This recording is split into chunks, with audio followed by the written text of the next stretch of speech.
So it is time to go and what do you want to lead off with in the second hour? You want to lead off with NFL or baseball? NFL. Okay, because we kind of have to. It started at 9:30 a.m. The Sunday NFL matchups You with were the up for that, right? You got flywheel. No, the flywheels are on Flywheels on Saturdays. Yeah, but I did catch a little of it, and of course I had to get ready for the hockey game. The hockey game was at noon itself. That's right. So another instance for the Falcons. Yeah, another perfect example of the Seawolves wearing green. A team that came so close to making a good impression and dropping it by a touchdown. The New York Jets. I was going to say, not often on a 9:30 on Sunday you see thousands of people, millions of people up watching a football game in the U.S., but I was one of them. Couldn't miss it, and I really questioned afterwards why, because it really was not a fun game to watch. Just in the sense of looking at how New York was performing. Zach Wilson had another rough game. There were some short, easy throws that he really should have had that I'm stunned he missed. One in particular, Matt, that really shocked me was there was a screen pass, and somehow he managed to doink the right tackle in the back of the head, somehow just completely missing his running back. Mike LaFleur, offense coordinator, really didn't have any answers to help out Zach Wilson early. And the running game didn't really wake up either until the second half of action. You know what? The Jets really struggled to find some rhythm, Matt. When stuff like that starts to happen, it's just a complete breakdown of everything. You get more and more desperate to avoid mistakes, and you end up making bigger ones. It seems to be the thing here. NFL.com has a little section for every game page, insights, and there are a couple of insights here that I definitely want to share with everyone if you haven't seen it already. First of all, rookie starting quarterbacks are 0-5 in London games, an 85-point differential, number one. So, maybe it was predetermined for Zach Wilson to look bad, but that isn't even it, okay? The one that really got my attention was the New York Jets have had a quarterback go down, sacked at least once in 40 straight games. That is the longest active streak in the NFL. I don't want to know what the record is. Probably held by the Detroit Lions or somebody. Or the Browns. Yeah, and really, it's not a surprise when, and we're talking about the Giants too, it's just the offensive line is just so uninspiring. And we know already it's a young team. It's a young offensive line, at least in the Jets' case. But they are very just unexperienced, and you can tell just they are getting beaten pretty easily, whether it's on the rush or on the rip and grabs. They are just – it's tough already for a rookie quarterback like Zach Wilson, to get his passes down, kind of understand the tempo of a game, get those couple seconds in the pocket to look for a guy open. He's not even getting that. He's getting maybe half a second, 1 second before he's either forced to rush out the pocket or take a sack. And although he may find comfort in doing that, rushing out the pocket, his accuracy is still not at that level to where he can be precise like we've seen in Aaron Rodgers or Patrick Mahomes or Josh Allen. So it's really just a combination for a disaster, and that's what's happened. Another longest active streak in the NFL. At least one interception in 6 straight games. And also, Zach Wilson has surpassed Geno Smith with 8. He had 8 in 2013 for the most interceptions by a Jet rookie in their first 5 career starts. I mean, I love where they dig this stuff up. I was going to say, I think the saddest part about the stat is that, technically speaking, Geno Smith had a much better week than Zach Wilson did. And Geno Smith's everybody did. I'm just saying, he's a backup for Russell Wilson and the Seahawks, who now is going to be taking the starting helm because Wilson's out with a finger injury for the next 2 months. So Geno Smith, after 4 years of not playing in an NFL game, at least legitimately playing in one, had a better week than Zach Wilson, who is technically a starter for a football team. That's just sad, man. Well, on the flip side of things, we were talking about quiet quarterbacks, guys who took care of the ball, kept the offense on the field, didn't necessarily get Hall of Fame attention. How do you rate Matt Ryan among even quarterbacks today? Do you think he's a Hall of Fame candidate? He's so tough, and I feel like a lot of folks, myself included, look back to that Super Bowl. If they win that Super Bowl, the answer is probably a lot stronger in the yes category. Well, I think that's what puts Eli Manning over the top, 2 Super Bowl wins. Because otherwise, no. I would argue that as well, though. Plenty of people say no. And in my case, I think he's a good example of, if you don't see Eli Manning as a Hall of Fame quarterback, it's tough for me to see Matt Ryan not as a Hall of Fame quarterback. I'm a guy who I recognize his abilities, recognize his achievements. I think he could barely scrape in, although he has accomplished a lot and so much more than many other quarterbacks in the NFL. Well, this is why I brought this up, because in this game, he surpassed Eli Manning for 8th most pass yards in NFL history. First of all, if you're in the top 10 in passing yards, you should be considered. Number 1. Number 2, 300-plus pass yards for the 71st time in his career, 5th most such games since 1950. Not that they were passing a lot prior to that. And he is the 7th quarterback to complete 5,000-plus passes in his career. Right. I mean, quietly, this guy, 2-plus pass TDs with 112th time in his career. No other quarterback in Atlanta history has more than 45 such games. So, I mean, in terms of Falcons history, Falcons don't have much of a history, but he's definitely in their Hall of Fame. But, here's a guy who I think is being obscured by the fact he's playing for a team like the Atlanta Falcons, who are worse than bad. And the Falcons have not been necessarily bad, just uninteresting. I was going to say underperforming, because he's led the team to the playoffs 5 times. He is ranked 9th and 10th in total passing yards and passing touchdowns for his career for a reason, because he got the talent. Former MVP in the Super Bowl year in 2016.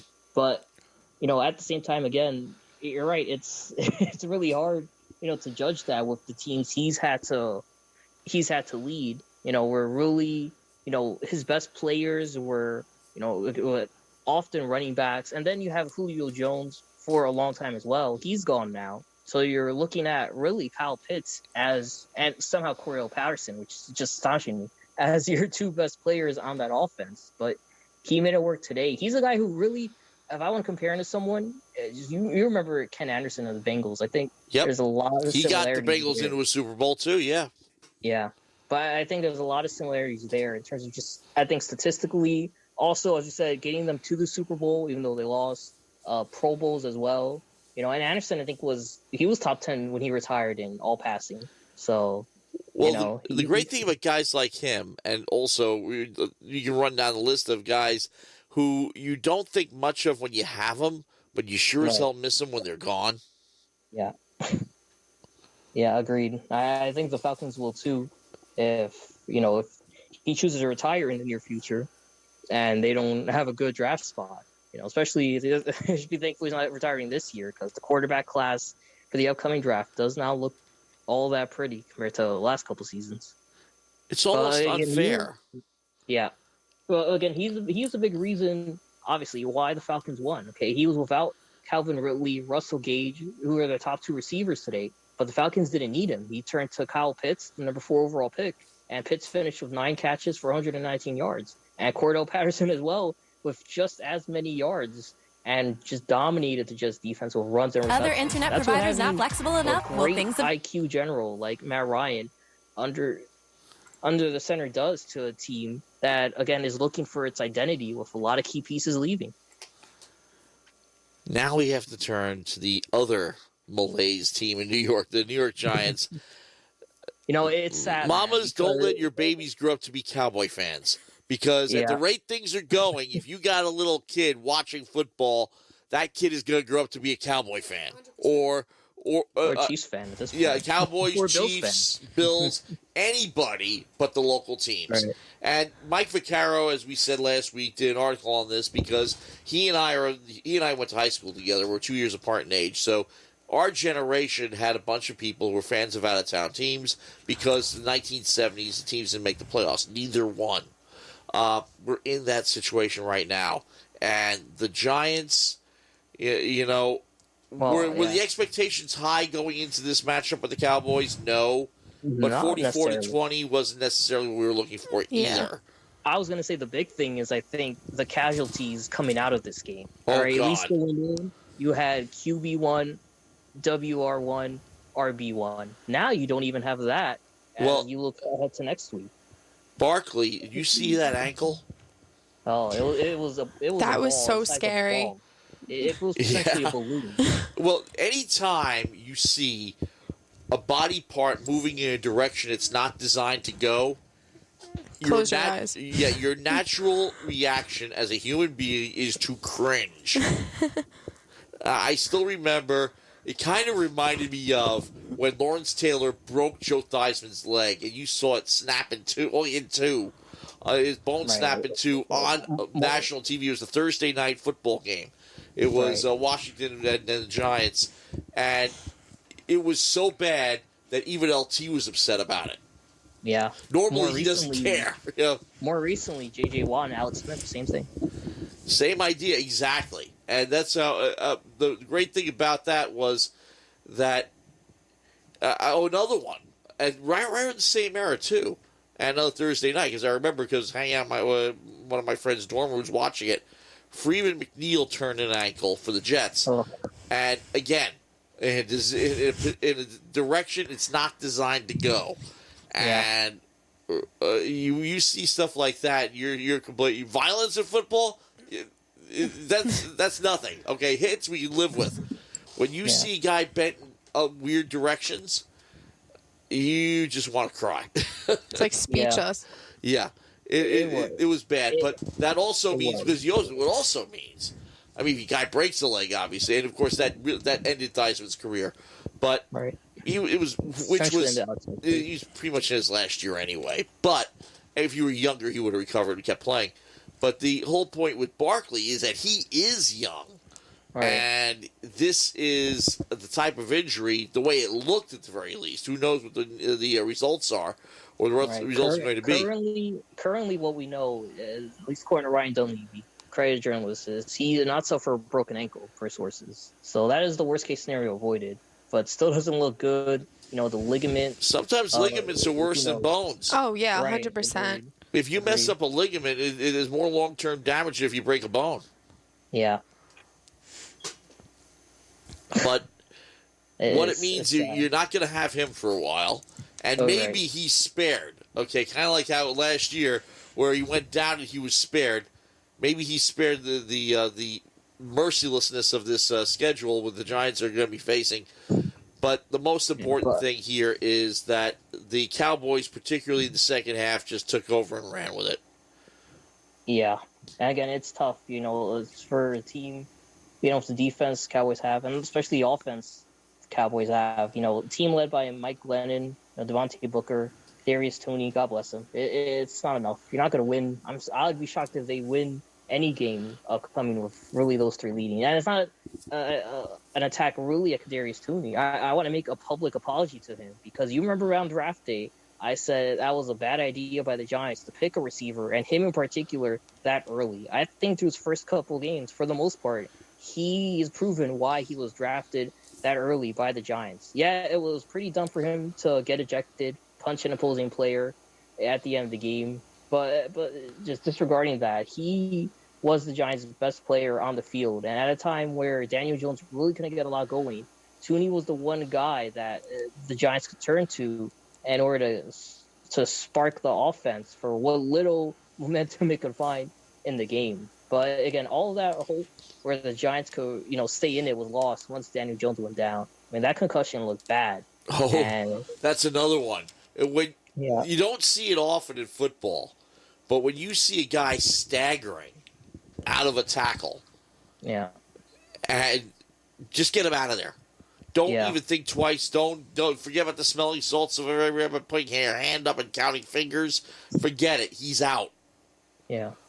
And again, for the future of the Giants team, it really doesn't look good. You're at the moment down a quarterback, down RB1, down your three top receivers in Galladay, who left the game with a leg injury, Sterling Shepard, Darius Slayton, who were both out.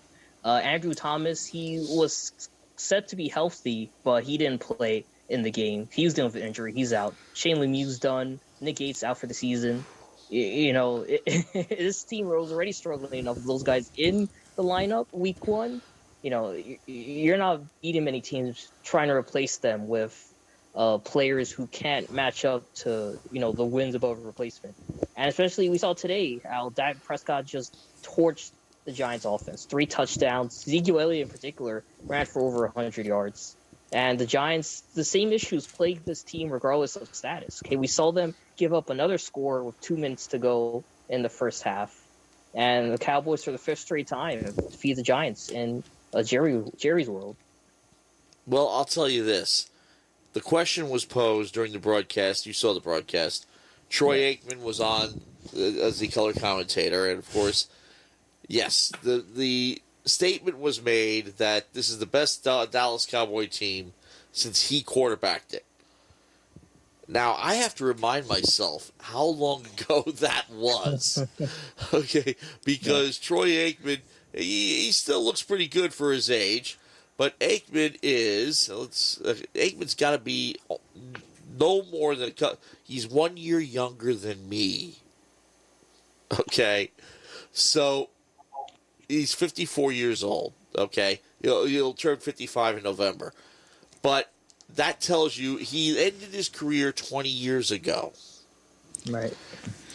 Okay, that's how long it's been since the Cowboys have been a legitimate threat. They've been close a few times, but they're saying this is the best balanced team. The other teams are good in some things and not in others.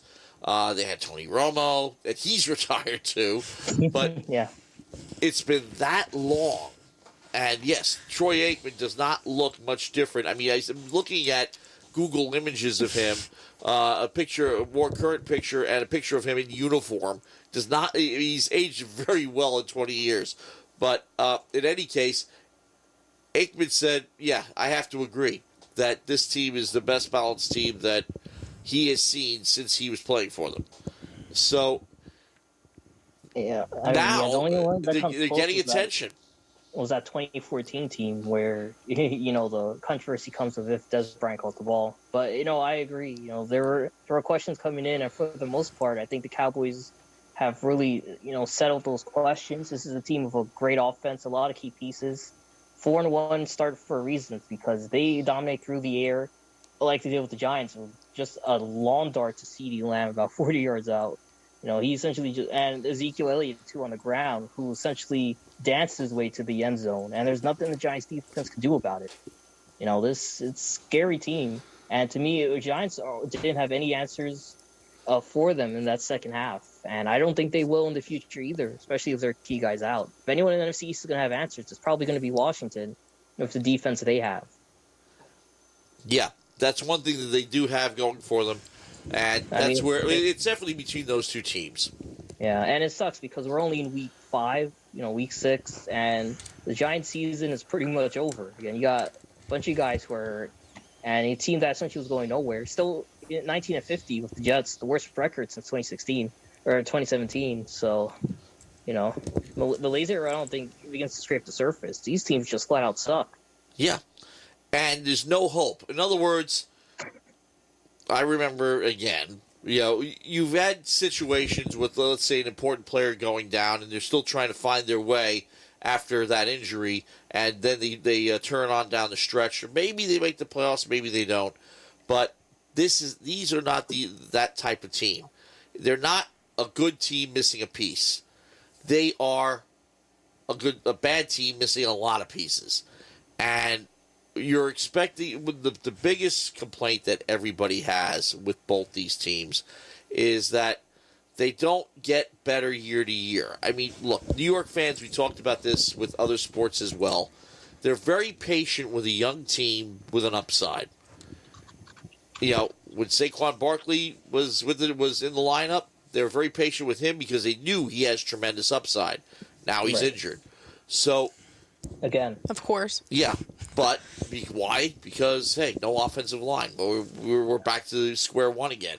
But and I would say that's really the big thing too for both teams. It's just no offensive line, and for the Giants, I felt like they did add pieces. We're talking about it in the NFL preview, how far they seem to go. I picked the low end that they were a 6-7 win team. Our other broadcasters like Zach and Mike thought they picked the high end, thought they could be a 8 to 10 win team.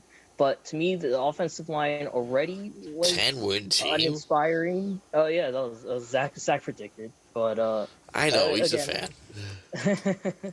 But at the same time, this is a team that, again, offensive line in week 1 was uninspiring.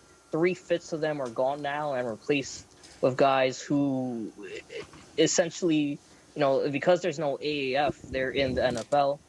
And again, this team's just not getting better. And it's going to take more than 1 or 2 moves or lucking out on a guy in training camp or the practice squad or, getting a trade. There's, as you said, no hope for these teams, especially Giants. And no growth. It's at week 5. There isn't. Yeah, and it's tough to have growth too when those players who are supposed to take that next step. Kenny Golladay, really Darius Slayton in particular, Daniel Jones, obviously, Saquon Barkley. They're not going to because they're going to be out probably for the next week to month, next few months. There's a game going on right now, and it must have started late because... No, rain delay. Oh, okay, because lightning, obviously, because Yep. Buffalo and Kansas City, they are just getting out of halftime. And this you'll love. The Bills at Kansas City lead 24-13. You want to talk about the best team in New York? The Buffalo Bills, 3-1, taking it to the defending AFC champs. And really, it's been the Josh Allen show through the first half. He was just lighting up the defense on the ground and over the air. And they had no answers for them, probably hoping that this extended delay could help the Chiefs really settle on a game plan. Josh Allen, 219 yards, 2 touchdowns through the air, and another one on the ground, 5 of 46 carrying.